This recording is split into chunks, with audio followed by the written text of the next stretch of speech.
दिसतोय परक्याचा, आपुलाच चेहरासा दिसतोय परक्याचा, नसे सुटणार नाजूक गुंता दोष न चरख्याचा, फुले मी म्हटले जे होते पाहुणे ते, तरी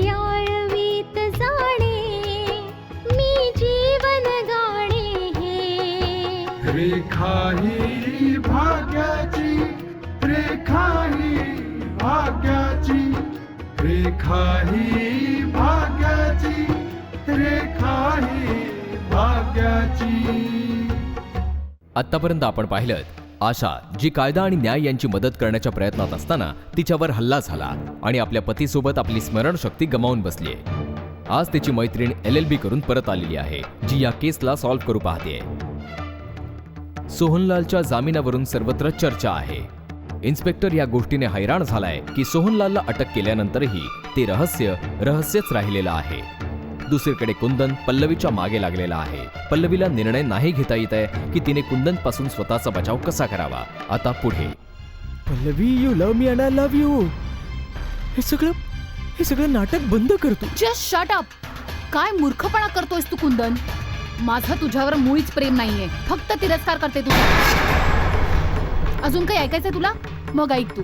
माझं दुसऱ्या कुणावर तरी प्रेम आहे, जो खरंच प्रेमाच्या लायकीचा आहे. तुझ्यासारखा वेडा नाहीये तो. आता पुन्हा मला अजिबात फोन करू नकोस, इडियट.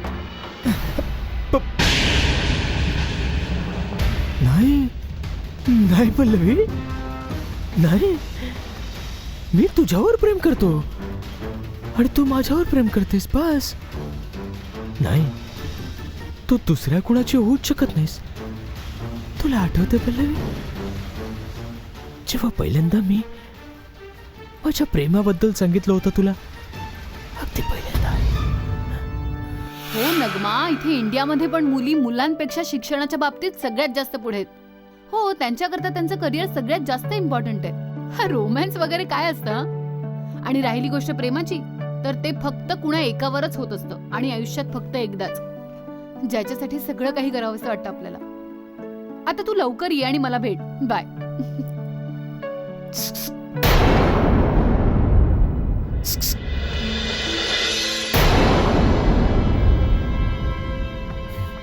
हाय पल्लवी. कुंदन, तू? हा, मी इथे उभा राहून तुझं बोलणं ऐकत होतो. अगदी मनापासून खरं बोलतेस तू, की प्रेम फक्त एकदाच होत असतं आणि एकाच माणसाशी होत असतं. ही गोष्ट मला खूप चांगली जाणवते, माहितीये तुला. जस्ट शट अप कुंदन. हे तू काय बरळतोयस आणि मला काय ऐकवतोयस हे सगळं.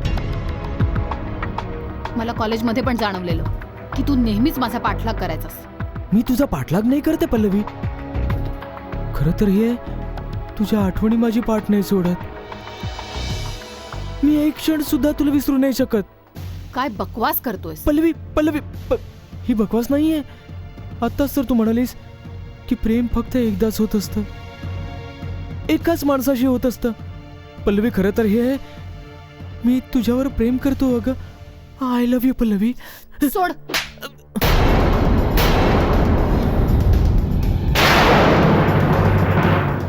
आय थिंक तुझ्या घाणेरड्या प्रश्नाचं उत्तर मी दिलेलं आहे. पुन्हा माझ्या वाटेला जाऊ नकोस. आणि माझ्याशी बोलण्याचा प्रयत्न सुद्धा करू नकोस.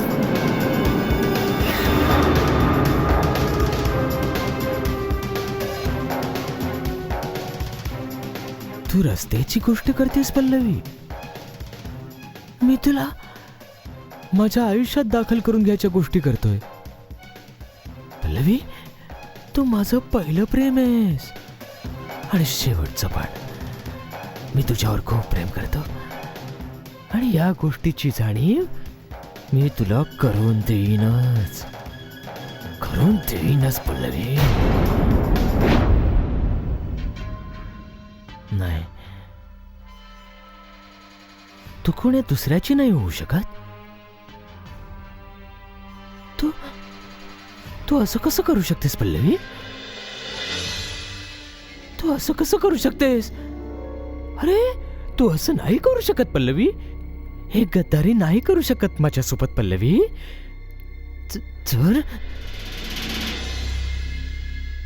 तू माझी नाही झालीस तर मी तुला दुसऱ्या कोणाची पण नाही होऊ देणार. मी तुला मारून टाकेन. मी तुला मारून टाकेन पल्लवी. नाही, मी तुला मारू नाही शकत पल्लवी. मी तुझ्यावर प्रेम करतो ना, मग मी तुला कसं मारू?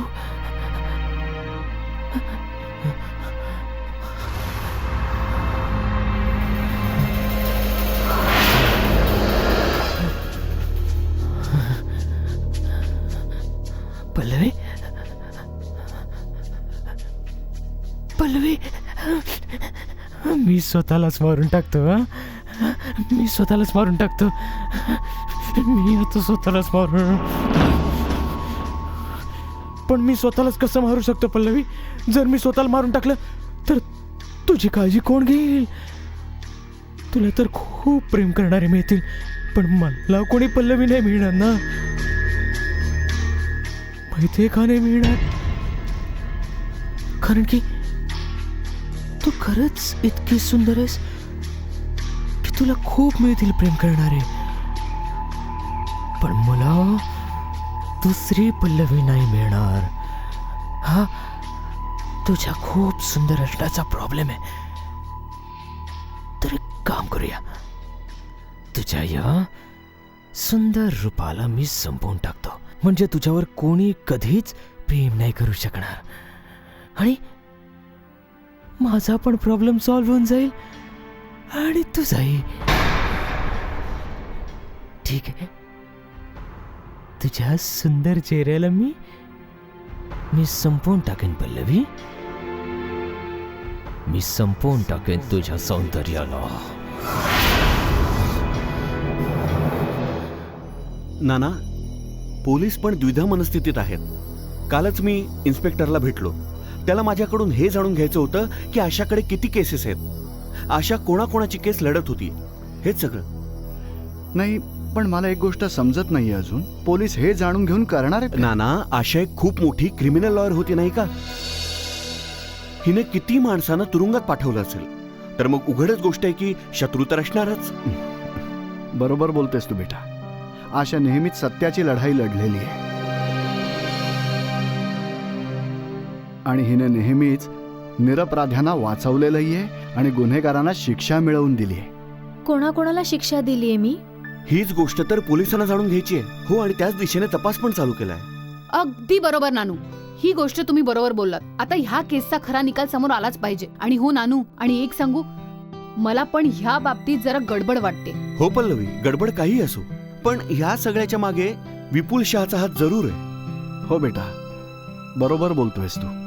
पण जेवढं मला आठवत आहे ना, आशाने विपुल शहाच्या विरोधात कोणती केस नाही लढली. पण नानू, मला एक गोष्ट सांगा की हा विपुल शहा आहे तरी कोण? सोहन काकांच्या घरी पण मी किती वेळा नाव ऐकलं. बेटा, विपुल शहा सोहनलालचा शत्रू आहे. ह्या गोष्टी मला अजिबात समजत नाहीयेत. पल्लवी, चल ना आपण आज जाऊया. एक मिनिट नानू, मला तुमची परमिशन पाहिजे. कसली permission?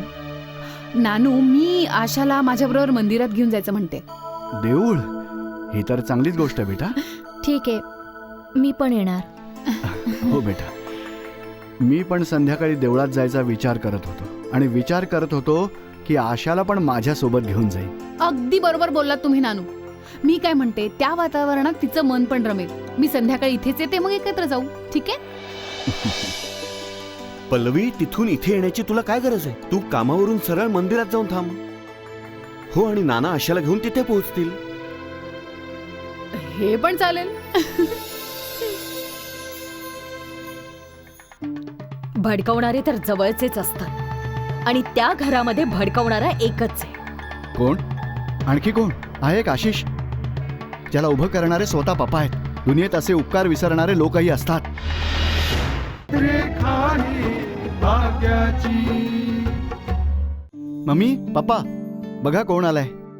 Hello uncle. Hello aunty. Hello बाया. हॅलो रवी बाळा, ये बस. हो. हा तर बाळा रवी, कसं काय येणं केलं? अंकल, खरं तर मी पुण्याला गेलो होतो. पप्पांचा फोन आला की पोलिसांनी तुम्हाला अटक केली म्हणून. अंकल, मी अस्वस्थ झालो. तुम्ही ठीक आहात ना? बाया जे त्रास भोगायचे असतात ना, ते भोगावेच लागतात. पण तुम्हाला अटक झालीच कशी? आणि पोलीस तुमच्यावर कसा काय आळ घेऊ शकतात अंकल? बाळा, त्यानं आपला संशय पुसून टाकायचा होता. माझ्या विरोधात कोणता पुरावा तर नव्हताच, त्यामुळे अगदी सहज जामीन पण मिळाला.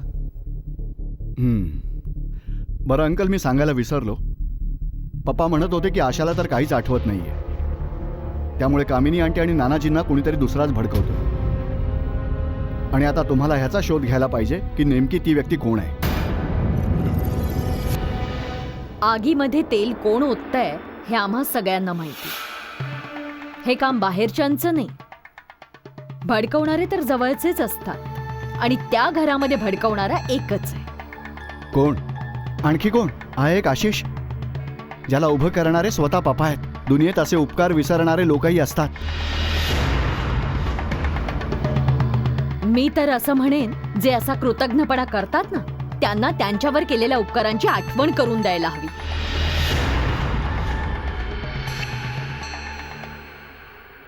हाय Ravi. Hi, how are you? I am good. How are you? I am fine. Koyal कुठे आहे?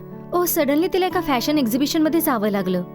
ओह, तिच्या करिअरसाठी आम्ही काय काय विचार केले होते आणि तिने डिसाईड केले की तिला फॅशन डिझायनर बनायचंय म्हणून. हो मम्मी, कोयल जर फॅशन डिझायनर बनली ना तर मला खूप आनंद होईल. हो खरंच आंटी, भाऊ एकदम बरोबर बोलतोय. आणि मलाही हेच वाटतंय, कोयलला तिची स्वप्न पूर्ण करायची संधी दिली गेलीच पाहिजे.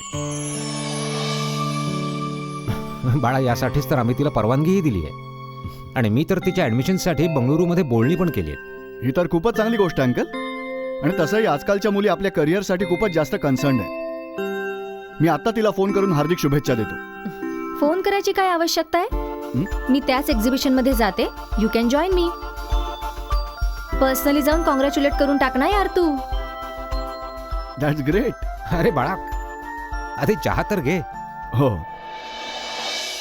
नानू, आ, काय झालं? अगं गाडी बिघडली आहे ग, काही समजत नाहीये मला.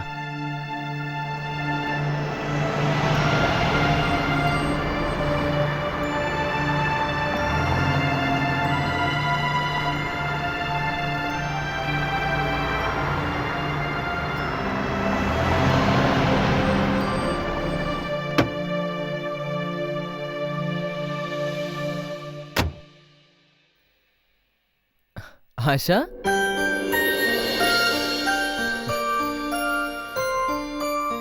आशा, तू इथे? I am sorry. अरे, अशी काय बघतेस जसं की मला ओळखत नाहीस? मी तुम्हाला नाही ओळखलं. अरे,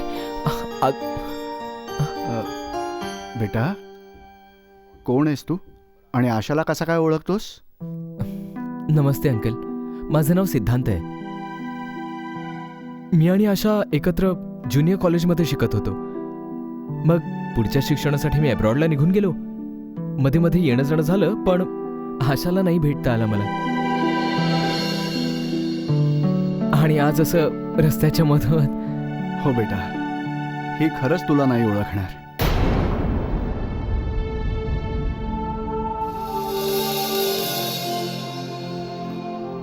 आणि बेटा, ती कुणालाच नाही ओळखत आता. काय हे कधी मी तर ऐकलं होतं की आशा एक खूप मोठी लॉयर बनली म्हणून. हो बेटा. डोंट वरी अंकल, सगळं काही चांगलं होईल. पण फ्रँकली आशाला ह्या अवस्थेत बघून मी शॉक झालोय. आम्ही पण खूप हैराण झालो होतो बेटा, पण काय करणार, विधिलिखितच आहे हे.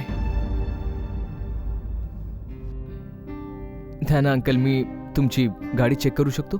जरूर.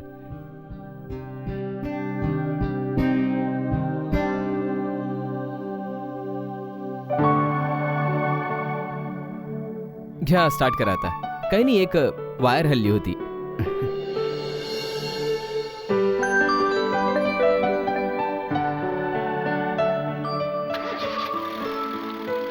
अरे, ही तर स्टार्ट झाली.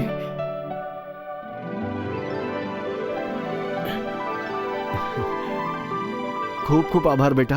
अरे, असं काय बोलताय तुम्ही? तुम्ही आरामात जा, आता काही प्रॉब्लेम नाही होणार. तुम्ही जा आता, मी परत कधीतरी आशाला भेटायला घरी येईन. हो बेटा, तू आलास तर बरंच वाटेल. माझा नंबर घे ना तू.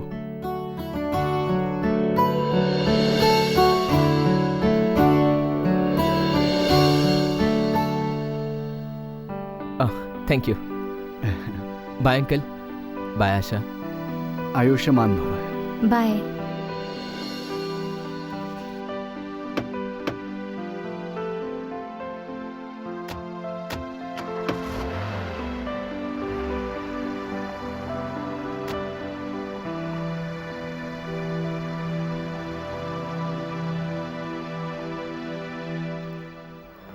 आज नंतर मला तुझं हे थोबाड परत कधी दाखवू नकोस, कारण मला नाही आवडणार की ज्या सापाला मी दूध पाजलंय त्याला मी स्वतः चिरडून टाकतोय. रेखा ही भाग्याची.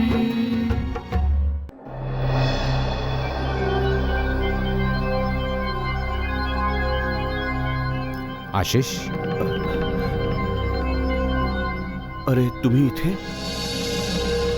हो, खरं तर मी तुझ्याशीच बोलायला आलो होतो. मला वाटतं की तू त्या सगळ्या प्रश्नांची उत्तरं बाबांसमोर द्यावीस ज्याच्यापासून तू वाचत आलास. बाबांना बोलव. पण कोणत्या प्रश्नांबद्दल बोलताय तुम्ही? बाबांना बोलव. नाना आशाला घेऊन बाहेर गेलेत. तुम्हाला जे काय विचारायचंय मला विचारा, मी तुमच्या प्रश्नांची उत्तरं देईन. मी तुला माझ्या घरात जागा देईन आणि त्याचा मोबदला तू असा दिलास की पोलिसांसमोर जाऊन सगळ्या गोष्टी उघड केल्या, ज्यामुळे पोलीस माझ्यावर आळ घेऊ शकतील. माझं पोलिसांबरोबर काही बोलणं नाही झालंय. एक एक गोष्ट सांगितली आहेस तू त्यांना, आपल्या घरातल्या सगळ्यातल्या गोष्टी. हा गायत्रीचा विचार होता की आशाने घराबाहेर न गेलेलं बरं, पण ही गोष्ट पोलिसांपर्यंत पोहोचून काय मिळवलंस तू? आणि हे सगळं करताना तुझ्या एकदा सुद्धा डोक्यात विचार आला नाही की तुला उभा करणारा मी आहे, तुला बनवणारा मी आहे. तुम्ही विचारायची गोष्ट करताय सर, पण मी तर एका क्षणासाठीही नाही विसरत की तुम्ही मला बनवलंय. मग मलाच हा धोका देण्याचा अर्थ काय? या तुझ्या तत्वांनी, तुझ्या स्वाभिमानाने तुला एकदा पण नाही धुतकारलं की तू माझ्याशीच गद्दारी करतोयस? तुम्हाला जे काही बोलायचंय बोलून घ्या सर, पण ना मी कधी तुमच्याशी गद्दारी केलीये, ना मी कधी तुम्हाला धोका दिलाय, ना कधी मी तुमचं वाईट चिंतलंय सर. फालतू बडबड करतोयस तू, खोटं बोलतोयस तू. माझ्या समोर माझा शत्रू बनून उभा आहेस आणि मलाच सांगतोयस की तू माझं वाईट नाही चिंतत आहेस. नाही, हे हे खरं नाहीये सर. मी पोलिसांकडे अशी कोणती साक्ष नाही दिली आहे सर. जर कोणती गोष्ट पोलिसांपर्यंत पोहोचलीच असेल तर ती कामिनी आंटींकडून पोहोचली असेल. त्या सगळ्या गोष्टी समोर आणणारा तू आणि फक्त तूच आहेस. मी तुला कधीच माफ करू शकणार नाही. आणि हो, एक गोष्ट आणखी, आजच्या नंतर मला तुझं थोबाड परत कधी दाखवू नकोस, कारण मला नाही आवडणार की ज्या सापाला मी दूध पाजलंय त्याला मला चिरडून टाकावं लागतं. Do you understand?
Nanu Asha. Hello Nanu. Sorry, तुला खूप वाटतं नाही ना पाहावी लागली? ऍक्च्युली आमची गाडी खराब झाली होती. काही प्रॉब्लेम नाही, मी सुद्धा आत्ताच येते. आणि मला वाटत होतं तुम्ही माझी वाट पाहत असाल. नाही. अच्छा मुलीनो, मी पूजेचं ताट घेऊन येतो, तुम्ही दोघी वर चला. हा? हो नानू. चलायचं मॅडम. चल.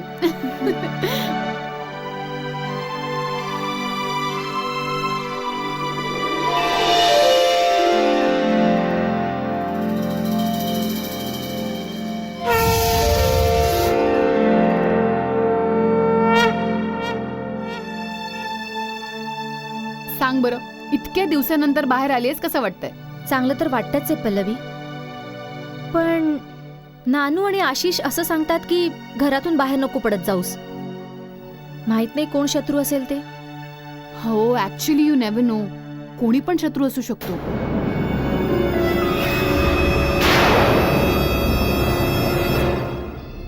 बरोबर आहे. आता सगळे तर हेच सांगत असतात की ज्यांच्या मनात प्रेम असतं ते शत्रू नाही असू शकत.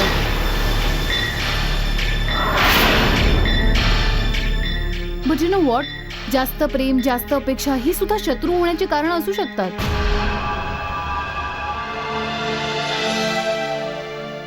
सोड ना हे सगळं. अच्छा मला सांग, तुझं शिक्षण तर पूर्ण झालं ना? हो.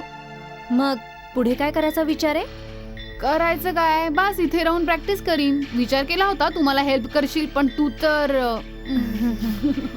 नानू. येतील ते. चल चल.